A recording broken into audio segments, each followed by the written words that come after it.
The scent of garlic and basil had long since stopped making my stomach growl. After 8 months working at Carina's, the upscale Italian restaurant in the heart of downtown, the aromas that once made my mouth water now just clung to my uniform like a second skin. I'd scrub my hands raw every night, but the smell of expensive food I couldn't afford always lingered beneath my fingernails.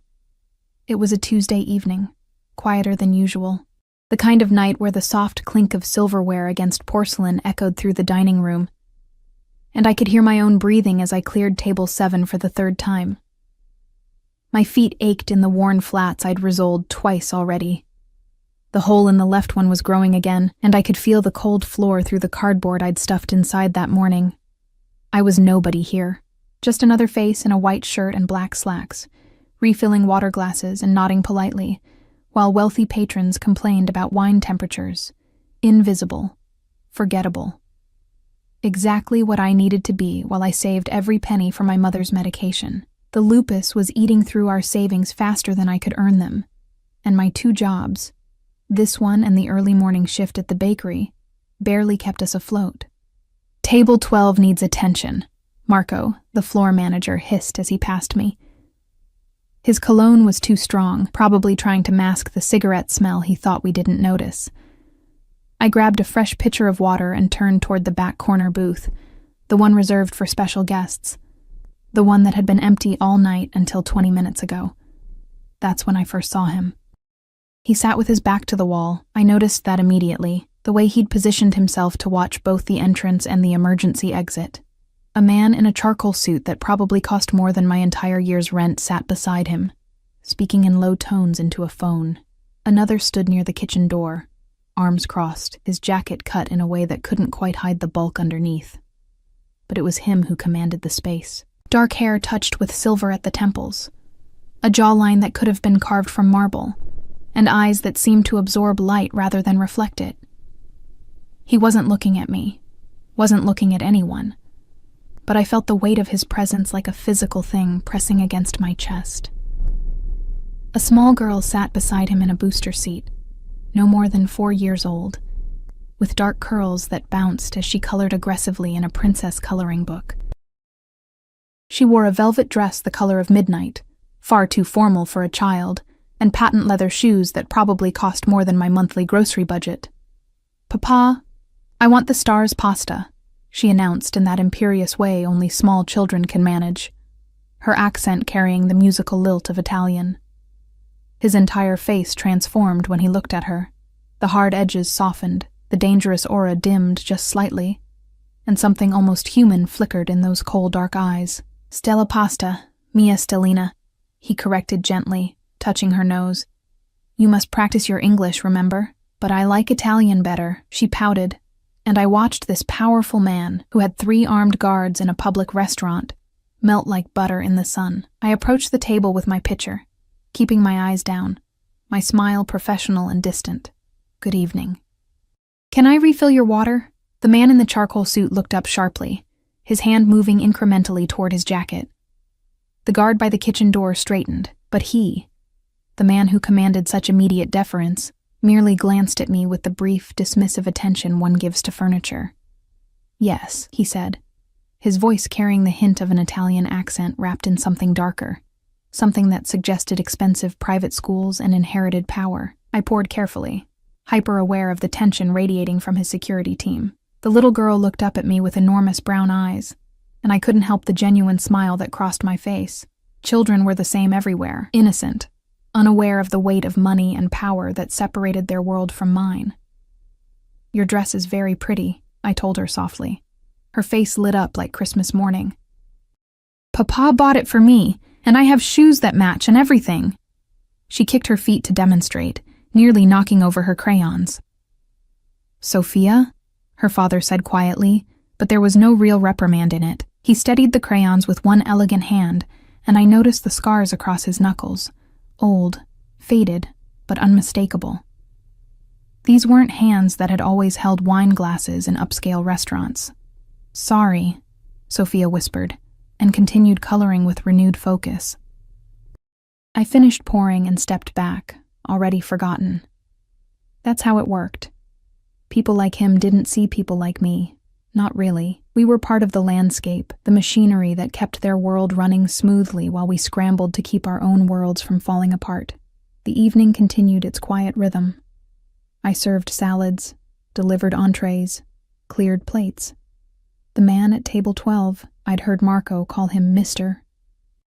D'Angelo, in an obsequious whisper, ordered the lobster risotto and mac and cheese for Sophia. He cut her pasta into small pieces with the meticulous care of someone who'd done it 1,000 times, wiping sauce from her chin, listening intently as she chattered about her day with a nanny I'd never meet, and activities I couldn't begin to imagine. There was something achingly lonely about watching them, a father and daughter in a fortress of security, surrounded by people but utterly isolated. He never smiled, not fully. The softness in his eyes when he looked at her was undercut by constant vigilance, his attention flickering to every person who entered the restaurant, every unexpected sound. What had made him this way? What kind of life required 3 armed guards for a simple dinner with your daughter? I was clearing table 9 when it happened. The front door chimed. A sound I'd heard 1,000 times, meaningless and mundane. But something changed in that moment, some invisible shift in the atmosphere that made the hair on my arms stand up. 3 men entered. They wore casual clothes, jeans, jackets, baseball caps pulled low, nothing remarkable, except for the way they moved, too purposeful, too coordinated, and the bulges under their jackets that my months of watching wealthy patrons had taught me to ignore suddenly seemed anything but innocent. Mr. D'Angelo saw them before I fully processed what I was seeing. I watched his entire body language transform in an instant.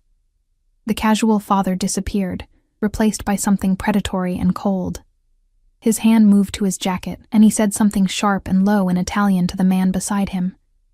The security guards were already moving, positioning themselves, hands reaching for weapons. Other diners began to notice the tension, conversations faltering, forks pausing midway to mouths. "Everybody down!" one of the 3 men shouted, pulling a gun from his jacket. "Nobody moves! Nobody dies!" The restaurant erupted into chaos. Screams, the crash of plates hitting the floor as waitstaff dropped their trays, the thunder of chairs scraping as people dove under tables. My training, the active shooter drills I'd sat through in community college, the scenarios I'd never imagined would become real, screamed at me to run, to hide, to get low.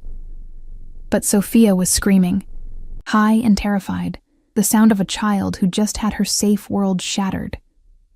I looked toward table 12, and saw Mr. D'Angelo trying to shield her with his body, while simultaneously reaching for his weapon. His guards were engaged with the armed men, guns drawn, shouting in Italian and English, a deadly dance of threats and counter-threats. One of the intruders was moving toward the back corner, toward table 12, his gun raised, his face twisted with determination and something that looked like old hatred. "Matteo D'Angelo," he shouted.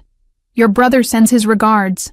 Everything happened in fragments after that, disjointed, slow and fast at the same time. I saw the gun swing toward Sophia as Mr. D'Angelo, Matteo, moved to cover her completely. I saw the man's finger tighten on the trigger. I saw the angle, the trajectory, and understood with crystalline clarity that the little girl in the velvet dress was about to die. My body moved before my mind caught up. Years of being invisible, of moving through spaces without being noticed, made me fast in ways I'd never appreciated. I crossed the distance to table 12 in heartbeats, my worn flat squeaking against the tile, my water pitcher clattering to the floor. I threw myself in front of Sophia's booster seat just as the gun fired. The impact was nothing like I'd imagined. No dramatic Hollywood moment of clear pain and sudden understanding, just a white-hot spike of agony that stole my breath and my balance, sending me crashing against the table and then sliding down, down, down toward the floor. I heard more gunshots, shouting. Sophia's screams directly in my ear, high and piercing and alive. Still alive. Thank God, still alive. Strong hands caught me before I hit the ground completely. Matteo D'Angelo's face swam into view above me, his dark eyes no longer cold but blazing with something I couldn't name. Fury. Fear. Something almost like anguish. "Get her to the car," he barked to someone I couldn't see. "Now. Andrea, clear the exit." I was being lifted, cradled against a chest that smelled like expensive cologne and gunpowder. Sophia's crying filled my ears, her small hands grabbing at my arm, my sleeve, anywhere she could reach. "The lady! Papa, help the lady! She's bleeding!" "I know, Stelina. I know. She's going to be okay." His voice was doing something strange, cracking at the edges while trying to stay calm for his daughter. "You're going to be okay," he repeated, and I realized he was talking to me now, his face very close to mine as he carried me through the chaos. I tried to speak, to tell him I was fine, that he should just leave me and take his daughter somewhere safe, but my mouth wouldn't form words. Warm wetness was spreading across my stomach, soaking through my cheap white uniform shirt, and my hands felt cold despite the fire in my abdomen. The night air hit my face as he burst through the back exit. A black SUV with tinted windows was already there, engine running, back door flung open. Someone in the driver's seat, huge, bald, with scars across his face, was shouting in Italian, urgent and commanding. "Hospital will call police," Matteo said sharply in English, "for my benefit maybe. Take us to the estate. Call Dr. Russo. Tell him emergency, gunshot wound, and he has 10 minutes to be ready, or I'll kill him myself." "Papa, you can't kill the doctor," Sophia sobbed as I was loaded into the back seat. "Who will help the lady?" "Figure of speech, amore mio. Just a figure of speech." I was laid across the leather seat, and Matteo climbed in beside me, keeping pressure on my wound with hands that were surprisingly gentle for someone who commanded such violence. Sophia scrambled in after him, refusing to be separated, her tears falling on my face as she leaned over me. "I'm sorry," I managed to whisper, though I wasn't sure what I was apologizing for. The blood on his expensive suit, the disruption to his evening, taking a bullet meant for his daughter. "Don't speak," he commanded, but his voice was softer than I'd heard it all evening. "Save your strength. You're not dying tonight. I won't allow it." As if death was something he could forbid through sheer force of will. The SUV accelerated into the night, and I felt consciousness trying to slip away, gray fog creeping in at the edges of my vision. But Sophia's small hand found mine, gripping tight with all the fierce determination of a 4-year-old who just watched a stranger save her life. "Stay awake," she commanded in her imperious little voice. "Papa, tell her to stay awake." "You heard her," Matteo said, and there was something almost like dark humor in his tone. "Sophia has spoken. You will stay awake." So I did. Because a child asked me to. Because the most dangerous man I'd ever met was looking at me like I mattered. Because my blood was soaking into Italian leather that cost more than my life. And somehow, impossibly, I'd become visible. The hole in my shoe didn't seem so important anymore. I didn't pass out, though God knows I wanted to. The drive stretched into an eternity of bumps and turns that sent fresh agony shooting through my abdomen. Matteo kept his hand pressed firmly against the wound, his other arm bracing me against the seat as the driver, I heard him called Lorenzo, took corners at speeds that should have been illegal. Sophia never let go of my hand. Her small fingers were sticky with what I hoped was just spilled juice from dinner and not my blood. She'd stopped crying, but kept up a constant stream of chatter, as if her voice alone could keep me tethered to consciousness. "We have a big house," she told me earnestly, "with gardens and a fountain with angels. And my room is pink. Do you like pink? I have 17 stuffed animals, but Papa says that's not too many. Nonna says it's too many, but she's in heaven now, so she can't take them away." "Sophia," Matteo said quietly, never taking his eyes off my wound. "What? I'm helping. You said to keep her awake, Papa. I'm keeping her awake." Despite everything, the pain, the fear, the growing cold that was spreading through my limbs, I felt my lips twitch into something almost like a smile. This little girl, who'd just watched someone get shot protecting her, was worried about her stuffed animal collection. "What's your name?" she asked suddenly. "I don't know your name and you saved me, and that's not polite." "Emma," I managed to whisper. My throat felt dry, like I'd swallowed sand. "Emma Chen. That's a pretty name.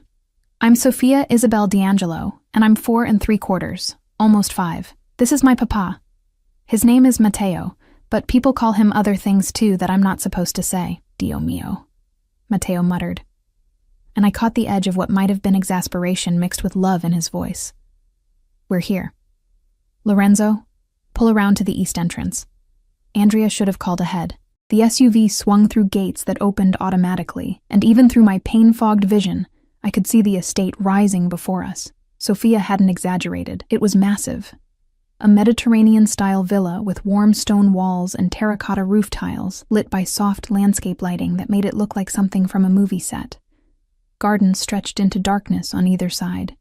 And yes, there was a fountain with angels, their marble faces serene and eternal.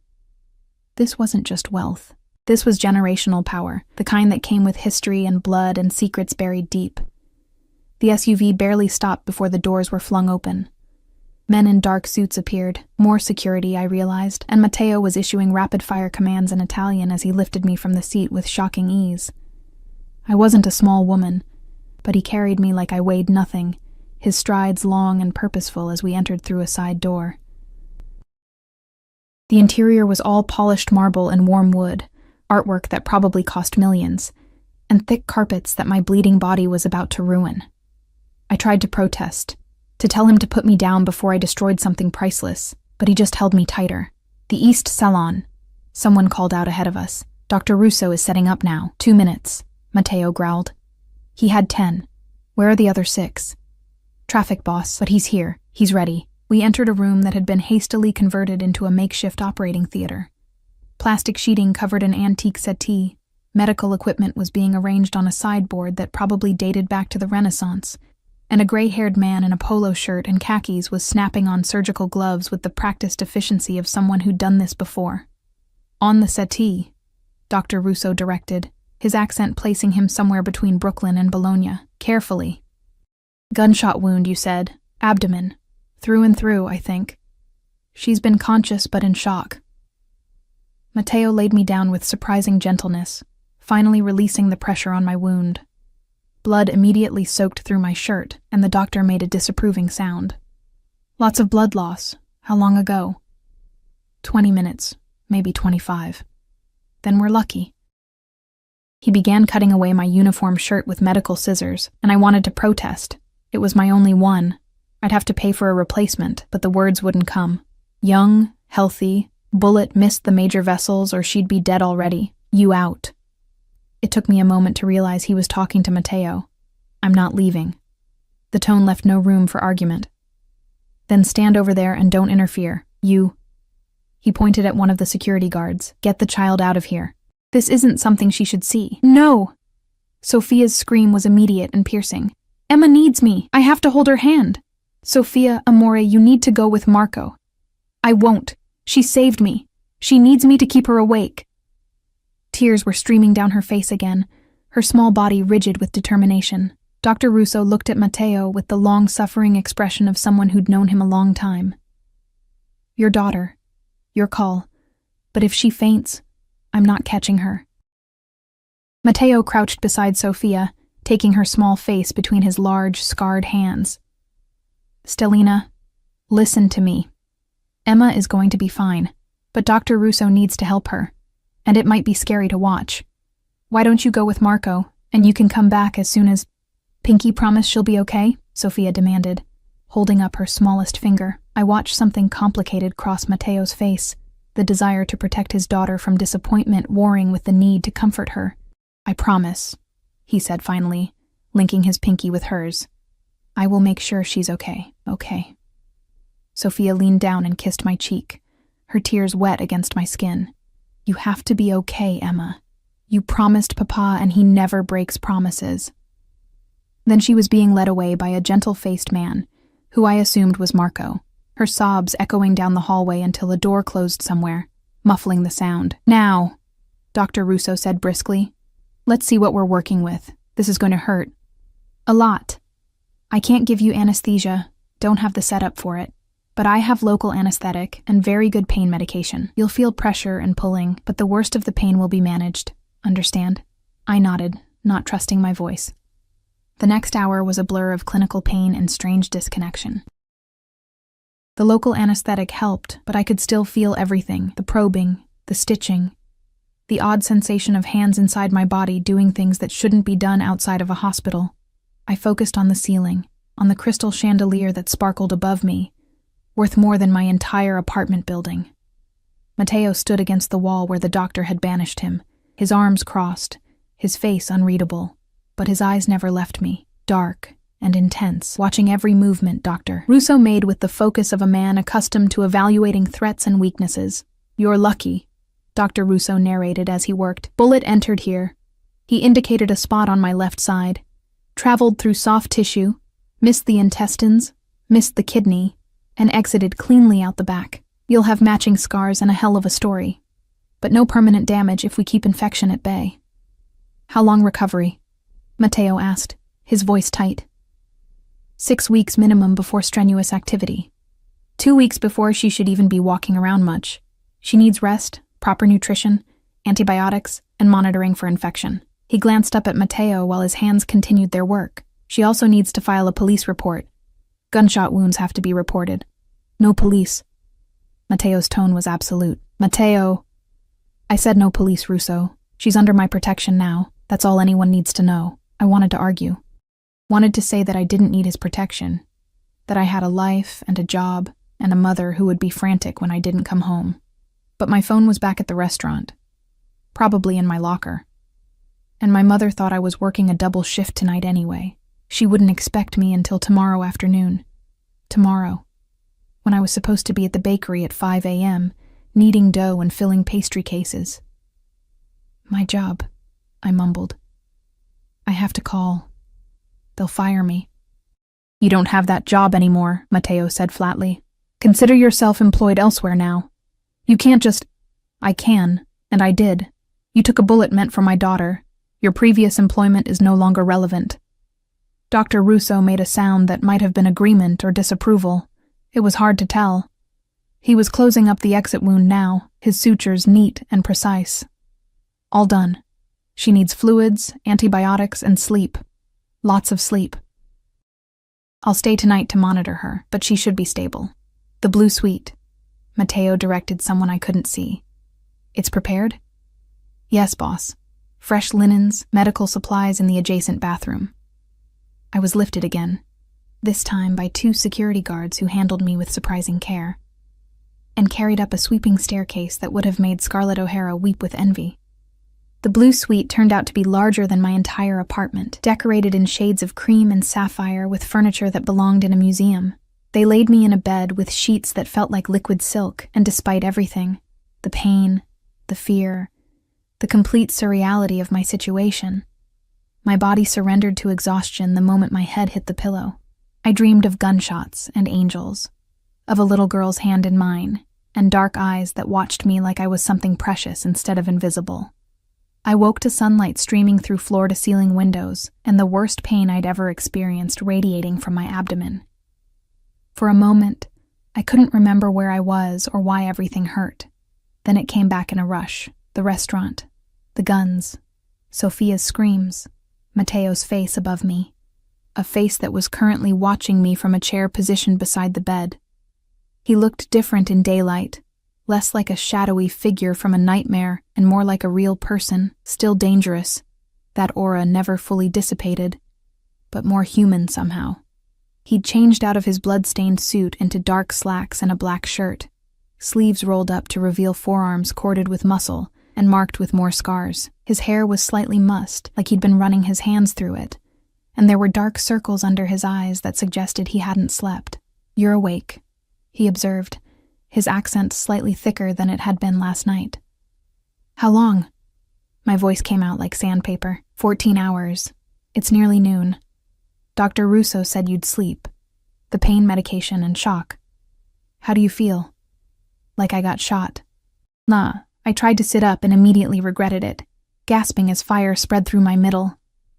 He was beside me in an instant, hands gently pressing me back down. "Don't move. You'll tear the stitches. Here." He adjusted the bed with a remote control, raising the head so I was more upright without having to use my abdominal muscles. "Better?" "Yes. Thank you." The words felt inadequate. "Where's Sophia?" Something softened in his face at the mention of his daughter, at her music lesson. She wanted to stay, insisted on it actually, but I couldn't have her missing her routine. She made me promise to wake her the moment you were conscious." He checked his watch. "A Patek Philippe that probably cost more than a car. She'll be done in 20 minutes. Prepare yourself for an interrogation. She has questions." Despite the pain, I felt that almost smile trying to surface again. "She's remarkable. She's everything." Simple words, but they carried the weight of absolute truth. "You saved her life last night. There are no words sufficient to thank you for that. No repayment adequate for such a debt." I didn't think. I just moved. Without hesitation, without consideration for your own safety. "Why?" He leaned forward, studying me with an intensity that made me want to look away. "You don't know us. We're strangers. Why would you sacrifice yourself for a stranger's child? She's a child. That's all the reason I needed." He was quiet for a long moment, his dark eyes searching my face like he was trying to solve a complex equation. "You're not what I expected." "What did you expect?" "Someone looking for an angle, a reward. People don't do things without expecting something in return. Not in my world." "Then maybe your world is different from mine," I said softly. "It is. Dangerously so." He stood, moving to a sideboard where a tray had been set up with water, juice, and what looked like broth. "Which is why you need to understand something, Emma Chen. You're under my protection now. That means you stay here, in this estate, until I'm certain the threat has been neutralized." "What threat?" "Those men at the restaurant were sent by my half-brother." He said it casually, like discussing the weather, but I caught the edge of cold fury beneath the words. A reminder that family doesn't always mean loyalty. They knew I'd be there with Sophia. They knew exactly when and where to find us. "How?" "That's what I'm going to find out." He poured water into a glass and brought it to me, holding it steady while I sipped. "But until I do, until every man involved is found and dealt with, you remain here. It's not a request. I have a mother, a life, jobs, bills." "You can't just keep me prisoner." "I'm keeping you alive," he interrupted, his voice hard. "The men who attacked last night saw your face. They know you protected Sophia. In their eyes, that makes you part of my world now, whether you want to be or not. And people in my world don't get the luxury of normal lives." The words settled over me like a weight. I'd saved a child's life, and somehow, impossibly, lost my own in the process. "My mother," I whispered. "She'll be worried. She needs her medication, and I'm the one who—" "Already handled. What's her address?" I told him, too tired and overwhelmed to question how he'd make it work. He pulled out his phone, one of several I noticed in his pockets, and made a call in rapid Italian. I caught words that sounded like mother, medication, and discreet. When he hung up, he looked at me with something that might have been respect. "Someone will check on her. Tell her you're working a special assignment that requires you to stay on site for a few weeks. Your rent will be paid, her medications delivered, and she'll have a check-in call from you this evening to confirm you're safe. Acceptable?" It wasn't. Not really. But what choice did I have? "Thank you," I managed. "Don't thank me. You're here because of me, because my family's poison touched you. The least I can do is ensure your other responsibilities don't suffer for it." Before I could respond, the door burst open, and Sophia flew into the room like a small, velvet-clad tornado. She'd changed into a purple dress with matching ribbons in her hair, and her face lit up when she saw me awake. "Emma, you're okay. Papa said you'd be okay, and you are." She scrambled onto the bed with complete disregard for my injury, and Matteo moved to stop her, but I shook my head slightly. "Gentle, Stelina," he warned. She nestled carefully against my side, her small hand finding mine again. "I was so scared. The doctor said you lost lots of blood and might not wake up for a long time. But Papa said you were strong and you'd be fine. Were you scared?" "A little," I admitted. "Me too. But you saved me. You're a hero like in my storybooks." She looked up at me with those enormous brown eyes, so full of trust and admiration that it made my chest ache. "Will you stay with us? Papa says you have to stay for a while to get better. You can stay in this room. It's the pretty one. And I can show you my toys and we can have tea parties and everything." Over her head, I met Matteo's gaze. He was watching us with an expression I couldn't quite read, protective, possessive, and something darker that sent a shiver down my spine despite the warmth of the room. "I'll stay for a while," I told Sophia, because what else could I say to a child who'd watched me bleed? Good. She settled more comfortably against me. Careful of the bandages she could probably feel through the thin nightgown someone had dressed me in. "Then you'll be safe. Papa keeps everyone safe. Nothing bad can happen here." I wished I could believe that, but as I looked at Matteo D'Angelo, at the scars on his hands, the coldness in his eyes when they left his daughter's face, the armed guards I could hear moving in the hallway outside, I knew that I'd stepped into a world where safety was an illusion and violence was always just one wrong move away. I'd saved a child's life, and somehow, in doing so, I'd bound my fate to a man who commanded death with the same ease that other people commanded their morning coffee. The hole in my shoe seemed like a lifetime ago. The days blurred together in a haze of pain medication and surreal luxury. Dr. Russo visited twice daily, checking my wounds with clinical efficiency while making small talk about weather and sports, as if this were a normal house call and not a clandestine medical operation in a Mafia compound. Because that's what this was, I'd finally accepted. Matteo D'Angelo wasn't just wealthy. He was Cosa Nostra, the real thing. The kind of man whose name made grown men cross themselves and look over their shoulders. I'd Googled him on the tablet someone had left on my nightstand. The results were sparse, deliberate, I suspected. A few business articles about legitimate investments, real estate holdings, import, export companies. Nothing that directly said Mafia boss, but the absence of information was telling in itself. Men that powerful didn't stay under the radar by accident. Sophia became my constant companion. She'd arrive every morning after breakfast, carrying coloring books and stuffed animals, chattering endlessly about her day. I learned she took piano lessons on Tuesdays and Thursdays, had ballet on Wednesdays, and spoke 3 languages, Italian, English, and enough Spanish to order ice cream and compliment people's dogs. "Nonna taught me Spanish before she went to heaven," she explained one afternoon, carefully coloring inside the lines of a unicorn. "She said being pretty isn't enough. You have to be smart too. Papa says the same thing but with more words." "Your Nonna sounds wise." She was. But then she got sick, and the doctors couldn't fix her, and Papa was very sad. He doesn't smile as much since Nonna died. And Mama... She paused, her crayon hovering. "Mama died when I was a baby, so I don't remember her, but Papa says she was beautiful and brave." My heart clenched. This little girl, surrounded by wealth and protection, had already known so much loss. "I'm sorry, sweetheart. It's okay.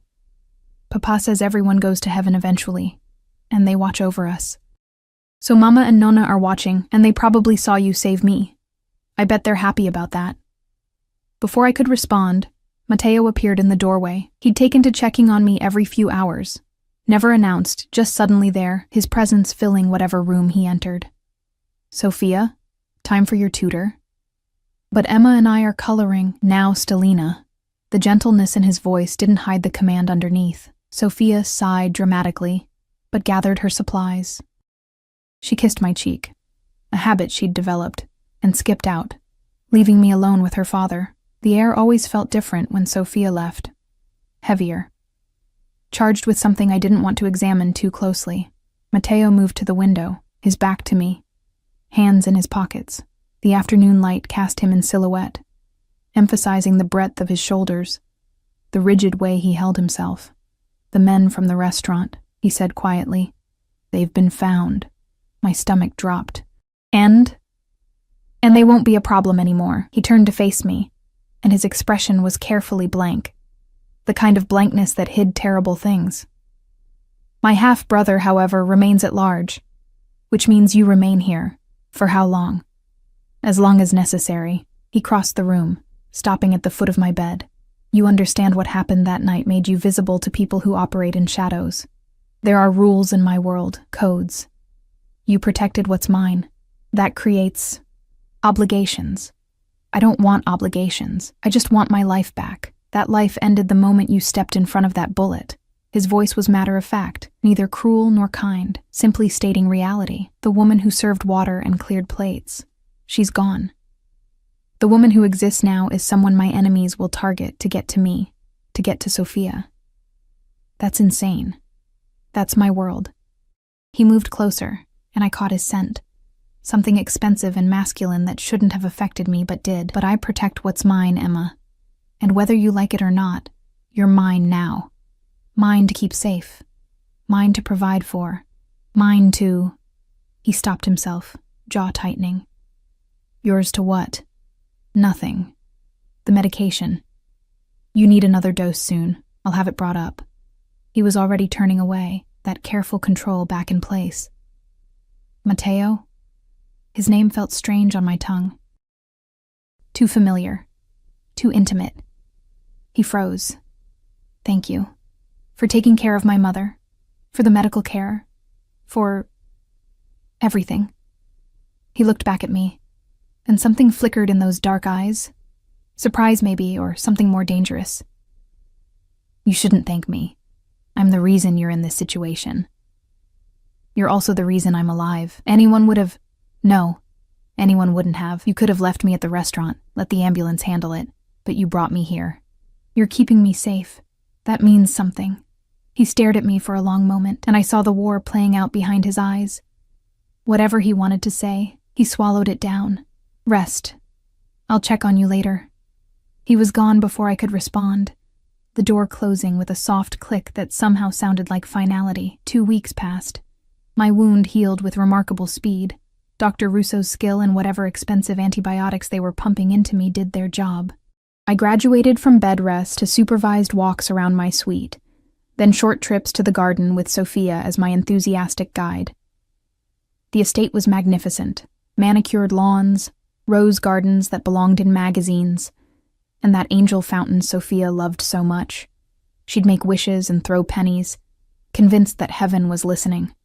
I tried not to think about the armed men stationed at every entrance, the cameras hidden in decorative light fixtures, the way every delivery was inspected by security before being allowed through the gates. This was a fortress, disguised as paradise. Matteo remained a constant, unsettling presence. He'd appear at dinner, elaborate affairs where Sophia insisted I join them at a table that could seat 20. He'd ask about my recovery in that formal, controlled way of his, but his eyes would linger, watching me with an intensity that made my skin prickle. I caught him once, late at night when I couldn't sleep, and ventured to the library I'd been told I could access. He was there, sitting in darkness, a glass of amber liquid in his hand, staring at nothing. Can't sleep? He asked without looking at me. Pain makes it difficult. I hovered in the doorway, uncertain. I didn't mean to intrude. You're not. He gestured to the vast room lined with books. This is yours to use. Everything here is yours to use. I moved inside, trailing my fingers along leather spines. It's a beautiful collection. My father's. He believed that power came from knowledge as much as fear. There was something bitter in his voice. He was wrong. Fear is simpler, more effective. You don't believe that, don't I? Now he did look at me and his eyes were shadowed. You think you know me, Emma Chen? Because you've spent 2 weeks in my home. Because my daughter adores you. Because I've ensured your comfort. I think, I said carefully, that a man who rules by fear alone wouldn't read bedtime stories to his daughter in 3 languages, wouldn't remember that she prefers her pasta with butter instead of sauce, wouldn't have carried a bleeding stranger to safety. That stranger saved my daughter. Obligation? Is that what you tell yourself? I don't know where the courage came from. Maybe the late hour, maybe the pain medication still in my system. That everything you do is just obligation and fear? He stood abruptly, and suddenly he was crossing the distance between us, stopping close enough that I had to tilt my head back to meet his eyes, close enough that I could feel the heat radiating from him. You should be afraid of me, he said softly, dangerously. You should be counting the days until you can leave and never look back. Should I? My heart was hammering, but I didn't step away. Yes. But his hand came up, fingertips barely brushing my cheek, a touch so gentle it might have been my imagination. Because I'm not a good man, Emma. I've done things that would make you run screaming. I will do worse things before I'm done. And the fact that you're standing here, looking at me like I'm something other than a monster." He pulled back sharply, turning away. "Go to bed. And stay away from me when you can't sleep. It's safer that way." I left, but his words followed me. So did the memory of that almost touch. And the look in his eyes that said he wanted to do far more than brush my cheek. Something was building between us. Something dangerous and inevitable. And I was terrified that when it finally broke, I wouldn't survive it. 3 weeks into my captivity, though no one called it that, I was cleared for normal activity. The stitches had dissolved, leaving angry red scars that Dr. Russo assured me would fade to silver with time. I could move without pain, could breathe deeply without feeling like my insides were tearing apart. I should have been relieved. Instead, I felt restless, trapped. "You're healing beautifully, Doctor," Russo announced during his final checkup. "No signs of infection, excellent tissue regeneration. You're young and strong." That made all the difference. He packed his medical bag with practiced efficiency. "I'll leave instructions for scar care, but honestly, you don't need me anymore." Matteo stood in the corner of my room. His room, I reminded myself, in his house where I was his unwilling guest. "You're certain?" "Completely. She's recovered remarkably well. Dr. E." Russo glanced at me with something like sympathy, though I'd recommend she continue taking it easy for another week or two. No heavy lifting, no strenuous exercise. After he left, silence stretched between us. Matteo hadn't been alone with me since that night in the library. He'd been conspicuously absent at dinners, sending word that business required his attention. Sophia complained about it constantly, but I understood. He was avoiding me, avoiding whatever had sparked between us in the darkness. "So," I said finally, unable to bear the tension, "I'm healed. When can I go home?" His jaw tightened. "The situation with my half-brother hasn't been resolved. It's been 3 weeks. How long does resolving take? As long as necessary." He moved to the window, his default position when he didn't want to look at me. "Carlo is smart. He's gone underground, hiding behind legitimate fronts and neutral territories. But he'll surface eventually. They always do. And until then, I'm just supposed to stay here, living in your guest room, eating your food, playing with your daughter like some kind of live-in nanny. You say that like it's a hardship." There was an edge to his voice now. "You have everything you could need. Your mother is cared for, your bills paid. You're safe. Comfortable." "I'm a prisoner." The words burst out before I could stop them. "A very comfortable, well-fed prisoner, but a prisoner nonetheless. You can dress it up with silk sheets and gourmet meals, but I didn't choose this. I didn't choose any of this." He turned slowly, and the look on his face made my breath catch. Not anger, something far more complicated. "You think I don't know that? You think I don't see how you look at the gates every time we walk in the garden? How you flinch when my men walk past? How you're counting the days until you can run from here and never look back? Then let me go." "I can't." The words came out rough, almost anguished. "Christo, Emma, if I could, I would. But you don't understand what you've become in my world. You're not just the woman who saved my daughter. You're a weakness, a vulnerability. Every man who wants to hurt me now knows exactly where to strike. That's not my fault. I know." He closed the distance between us in 3 strides, and suddenly we were too close, the air crackling with tension. "I know it's not your fault, but it doesn't change reality. It doesn't change that Carlo has already put a price on your head, that 2 other families have inquired about your location, that keeping you here, keeping you close, is the only way I can guarantee your safety." My heart was pounding. So what am I supposed to do? Live here forever? Become part of your household staff? A permanent guest who can never leave? Would that be so terrible? His voice dropped, became softer, more dangerous. "You and Sophia have become inseparable. She asks about you constantly, wants you at every meal, every bedtime story. She hasn't attached to anyone like this since her grandmother died. Don't use your daughter to manipulate me." "I'm not. I'm telling you the truth." His hand came up, and this time he didn't stop himself. His fingers traced the line of my jaw, tilted my face up to his. And the truth is, Emma Chen, that you've become important, not just to Sophia, to me. I should have pulled away, should have reminded him that he was a criminal, that this was insane, that I wanted my normal, boring, safe life back. But his touch was fire on my skin. And when I looked into those dark eyes, I saw something that terrified me more than his guns or his guards or his terrible reputation. I saw hunger, raw and desperate and barely controlled. Matteo. His name came out breathless. Tell me to stop.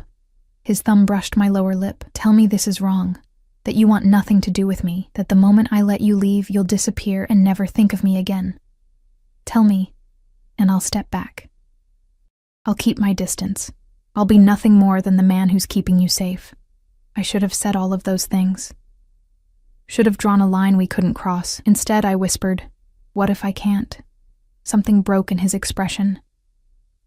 The careful control he maintained so rigorously shattered, and suddenly his mouth was on mine, demanding, consuming, stealing my breath and my sense and every reason I had to push him away. I kissed him back. God help me. I kissed him back with 3 weeks of tension and fear and unwanted attraction pouring out in a rush. My hands found his shirt, fisting in the expensive fabric, pulling him closer even as my mind screamed that this was wrong, dangerous, impossible. He groaned against my mouth, one arm wrapping around my waist, carefully, always carefully of my healing wound, while his other hand tangled in my hair. The kiss deepened, turned savage, and I tasted desperation in it, his desperation, mine. The desperation of two people who'd been circling each other like wary animals, knowing this was inevitable but fighting it anyway. When we finally broke apart, both breathing hard, his forehead rested against mine. "This is insane," I whispered. "I know. You're a criminal. A murderer, probably. Everything about this is wrong. I know." His hands tightened on me, possessive. "But I can't let you go. Even if Carlo disappeared tomorrow, even if every threat vanished, I don't think I could watch you walk away now. That's not fair. Nothing about this is fair, Kara. But it's the truth." He pulled back enough to look at me, and his expression was raw in a way I'd never seen. "You walked into my life by accident, threw yourself in front of a bullet without hesitation, earned my daughter's love without trying, and somewhere in the past 3 weeks, you became mine in a way that has nothing to do with obligation or protection. I'm not a possession. No. You're far more dangerous than that." His smile was dark, edged with something that might have been self-mockery. "You're a conscience, a reminder that there's more to life than power and fear and violence. Sophia sees it too, why she's so drawn to you. You're light in a very dark world, Emma. I'm a waitress from the wrong side of town who can barely pay her mother's medical bills. You're the woman who saved my daughter. The woman who looks at me like I'm a man instead of a monster. The woman I've been trying not to want for 3 goddamn weeks." He kissed me again, softer this time, almost reverent. "And I'm done pretending I can let you go." A knock on the door shattered the moment. Matteo stepped back instantly, his expression smoothing into that careful blankness as one of his men appeared. "Boss, sorry to interrupt. Carlo's been spotted. Northern District, meeting with the Russos. Lorenzo has a team mobilizing." Matteo's entire demeanor changed. The man who'd been kissing me moments ago disappeared, replaced by the cold, calculating dawn I'd glimpsed that first night. "Tell Lorenzo to wait for me. I want Carlo alive. We need to know who else is involved." He glanced at me, and something like regret flickered across his face. "I have to go. Stay inside, don't go near the windows, and keep Sophia with you until I return." "Matteo." "I'll be back before dinner. I promise." He was already moving toward the door, checking the gun I now realized he always carried. "Andrea will be stationed outside your room. If anything feels wrong, anything at all, you call for him immediately. Understand?" I nodded, my lips still tingling from his kiss, my heart still racing from his confession. He paused in the doorway, looked back at me one more time. "When I return, we're going to talk about this, about us, about what happens next." Then he was gone, leaving me alone with the taste of him on my lips and the terrifying realization that I'd just crossed a line I could never uncross. I'd kissed a Mafia Don, wanted him, craved more. And the worst part? I wasn't sure I regretted it. Sophia found me an hour later, curled up in the window seat of my room, staring out at the gardens without really seeing them. "Emma." She climbed up beside me, tucking herself under my arm with the easy affection of a child who'd never known rejection. "Miss Rosa says Papa had to go to work. He always goes to work at the wrong times, but he said you'd play with me, so it's okay." "Did he?" I smiled despite everything. "Well, he didn't say it, but I know he meant it." She pulled out a book from the pile she'd brought. "Will you read to me? This one's my favorite. It's about a princess who saves herself instead of waiting for a prince. Nona gave it to me." I took the book, and as I began to read, Sophia's small warm body pressed against my side. I felt something settle in my chest. Something that felt dangerously like belonging. This little girl had lost her mother, her grandmother. She'd watched me take a bullet meant for her. And somehow, in the chaos and violence and impossibility of it all, she'd decided I was safe, that I was hers. Just like her father had. I was trapped in a world of violence and danger, tangled up with a man who dealt in death, kept here by threats I barely understood. But as Sophia's eyes grew heavy, and she drifted off to sleep against my shoulder, her hand clutching mine with absolute trust, I realized the most terrifying thing of all. I wasn't sure I wanted to leave anymore. Matteo didn't return before dinner, or after. As evening bled into night, and Sophia was finally coaxed to bed by Miss Rosa, her nanny, a warm Italian woman in her 60s who'd been with the family for years, I found myself pacing my room like a caged animal. Andrea stood outside my door, a silent sentinel. I'd asked him twice if there was news. Both times he'd given me the same answer. The boss will return when his business is finished. By midnight, I'd worked myself into a state of anxiety that had nothing to do with my own safety, and everything to do with the man who'd kissed me like I was oxygen and he was drowning. What if something had gone wrong?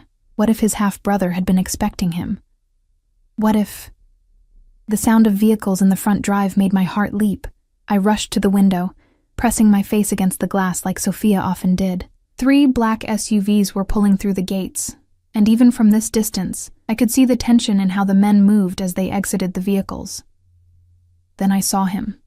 Matteo, climbing out of the middle vehicle, his shirt spattered with something dark that made my stomach clench. He was moving stiffly, favoring his left side, and when Lorenzo tried to help him, he shook off the assistance with an impatient gesture. I was out of my room before I could think better of it, flying down the stairs in the nightgown and robe someone had provided, my bare feet silent on the marble floors. Andrea called after me, but I ignored him. Matteo was in the foyer when I reached him, giving orders to his men in rapid Italian.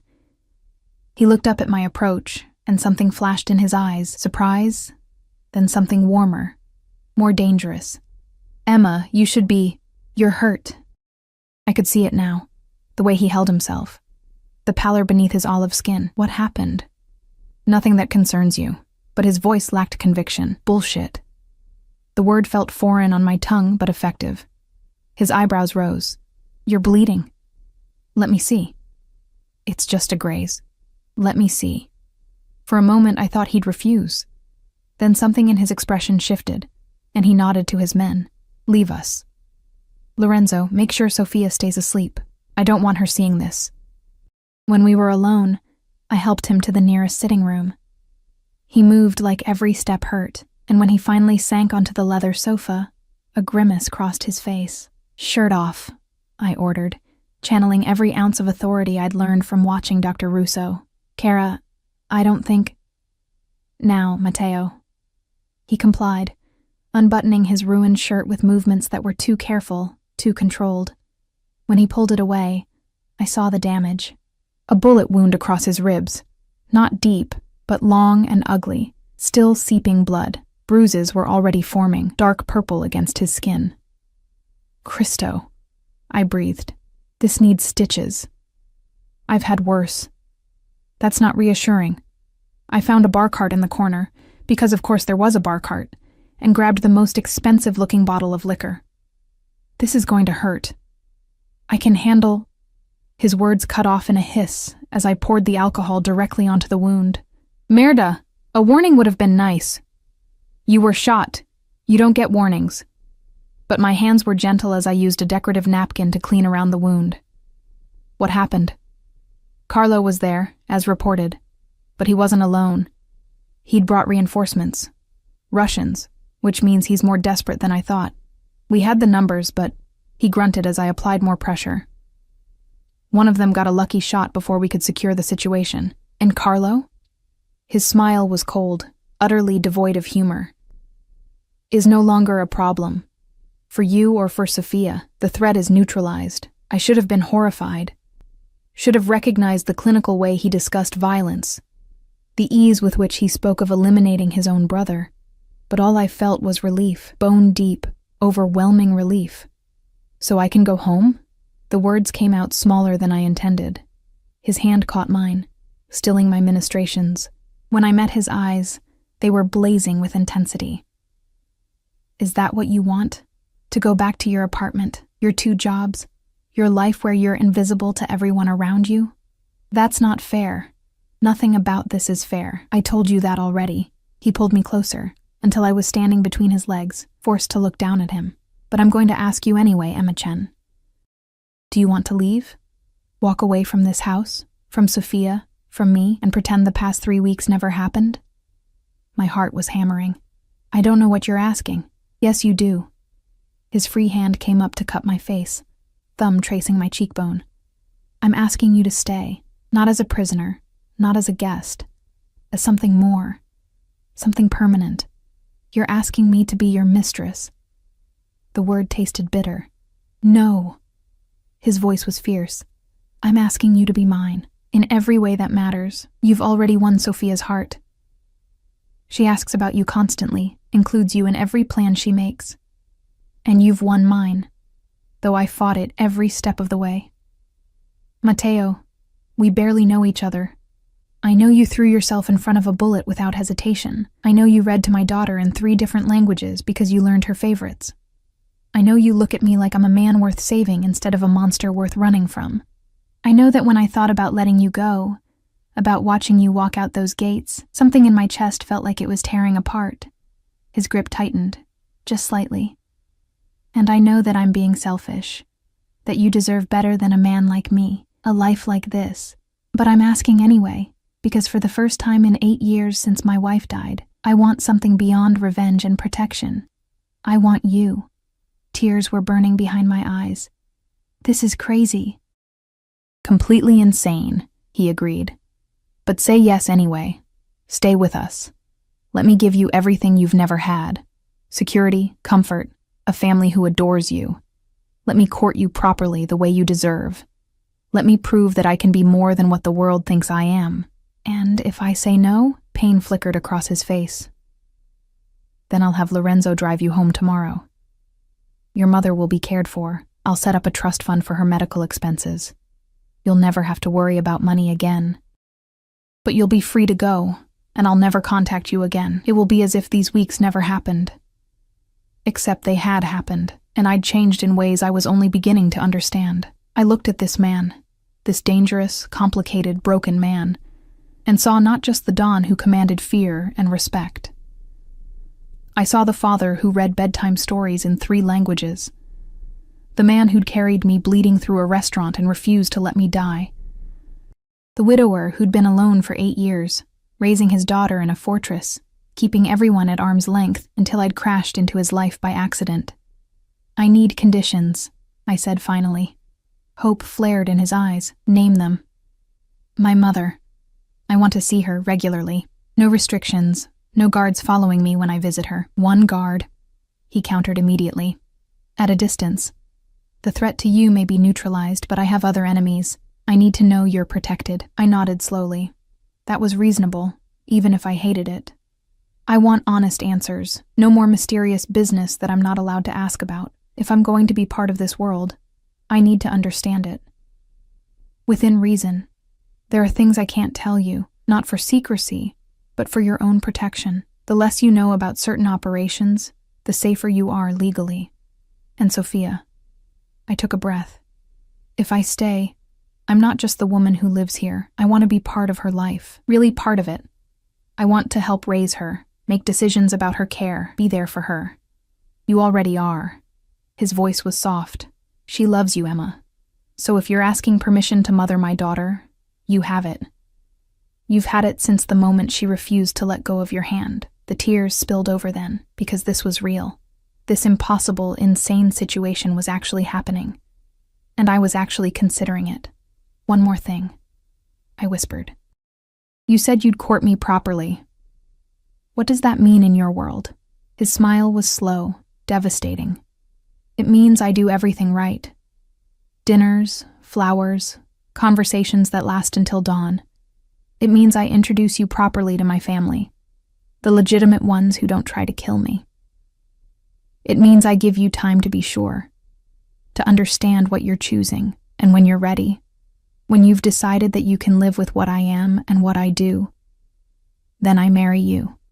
Marry me? My voice came out strangled. Did you think I'd ask you to stay for anything less? I don't share, Emma. I don't do temporary. Either you're mine completely or not at all. His thumb wiped away my tears, so yes, I'm asking you to marry me. Eventually. When you're ready. When you've had time to be absolutely certain.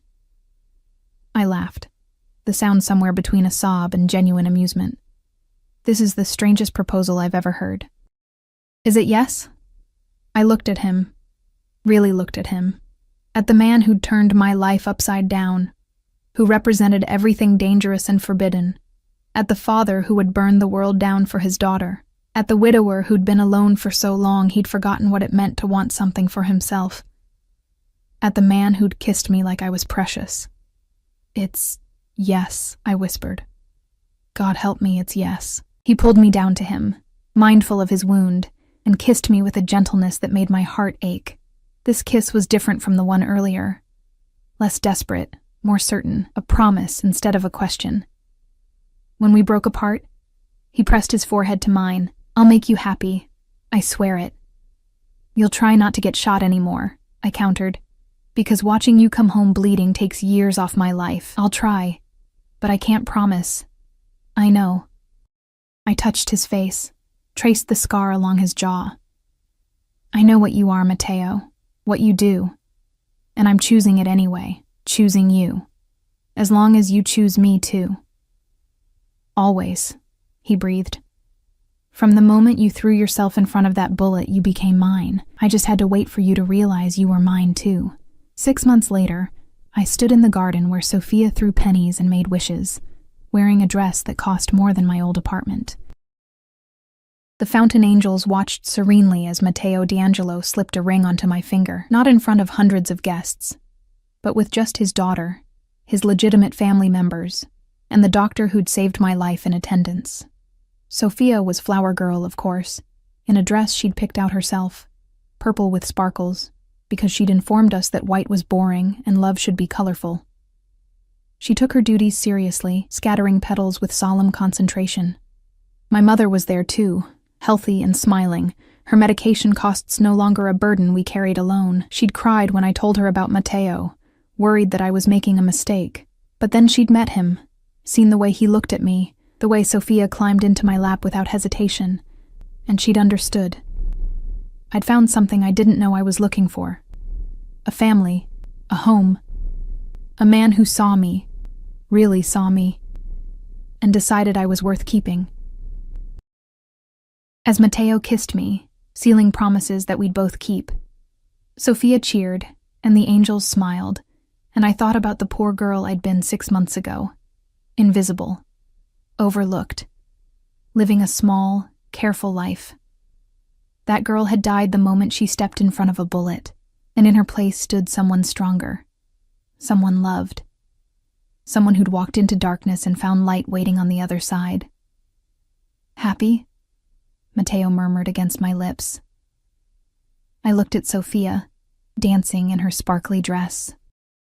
At my mother, laughing with Miss Rosa, at the man who'd turned my world upside down and showed me what it meant to be seen. Deliriously, I whispered back, and meant every word. Because sometimes the best stories start with the worst moments. Sometimes you have to bleed to find out what you're made of. And sometimes, just sometimes, saving someone else's life means finding your own. The hole in my shoe was long gone, replaced by Italian leather and a life I never could have imagined. But I'd trade none of it, not for anything in the world.